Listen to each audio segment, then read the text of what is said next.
Hello everyone, welcome to the study material. हम यहाँ पर कर रहे हैं मैथ मास्टर कैडर के लिए प्रेपरेशन। हमने 32 क्वेश्चन ऑलरेडी कर चुके हैं और अब आज हम करने वाले हैं 33rd क्वेश्चन। 33rd क्वेश्चन है from LPP linear programming problems. ये क्वेश्चन रीड करने से पहले या फिर सॉल्व करने से पहले हम कुछ टर्म्स के बारे में डिस्कस करेंगे।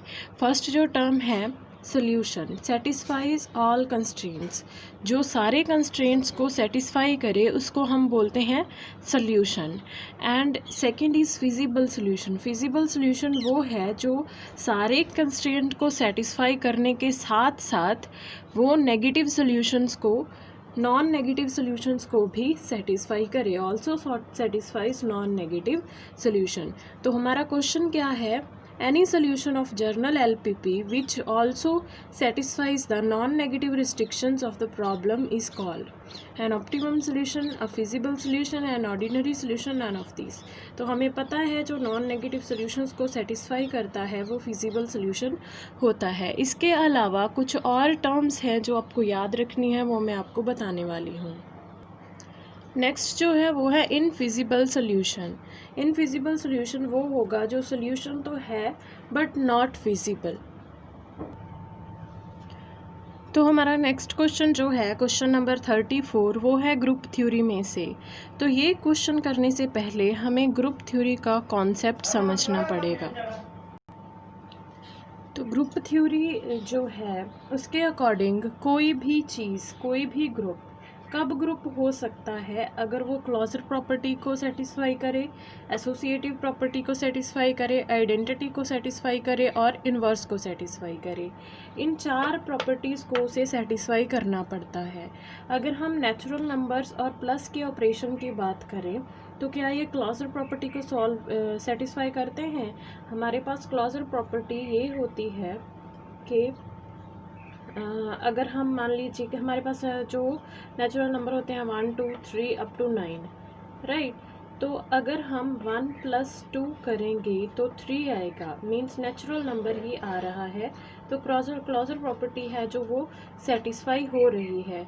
अगर हम एसोसिएटिव प्रॉपर्टी की बात करें कि एसोसिएटिव प्रॉपर्टी क्या होती है कि अगर हम a + b + c ये करें और वो आए a + b + c, यही चीज़ बने, तो ये चीज़ तो सेटिस्फाई हो ही रही है इसमें, ये हमें पता चल गया।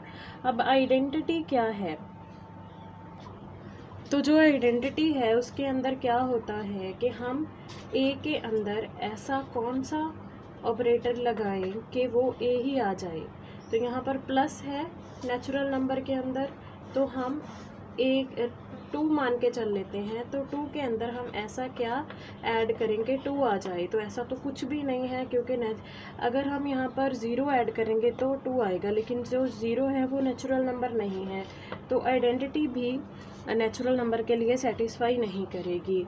अगर हम इन्वर्स की बात करें तो इन्वर्स के अंदर क्या होता है कि इसके अंदर ऐसी कौन सी टर्म जोड़ी जाए जो 0 आए, क्योंकि प्लस का ऑपरेशन है। तो 0 आने के लिए तो इन्वर्स जो है, इन्वर्स भी हमारे पास एग्जिस्ट नहीं करेगा, क्योंकि यहाँ पर हमें 0 बनाने के लिए -2 यूज़ करना पड़ेगा, लेकिन -2 जो है वो नेचुरल नंबर नहीं है। आई होप कि आपको ये चीज़ें समझ में आ गई है। तो इन जनरलाइज वे क्लॉजर प्रॉपर्टी ये होती है कि a * b कोई भी ऑपरेटर हो सकता है। आई होप कि आपको ये प्रॉपर्टीज़ समझ में आ गई होंगी। ये जर्नलाइज्ड फॉर्म है सारी प्रॉपर्टीज़ की, आप अच्छे से देख लेना, नोट कर लेना। तो इस क्वेश्चन का जो सोल्यूशन है वो क्वेश्चन के अंदर देखो a * b हमें ये दिया है। तो आइडेंटिटी के लिए हमने आइडेंटिटी फाइंड करनी है ना, तो आइडेंटिटी के लिए हमारे पास फार्मूला ये होता है। तो अगर a * b ये है तो a * e हमारा क्या होगा? ये होगा, राइट। और अगर a * तो ये चीज़ जो है,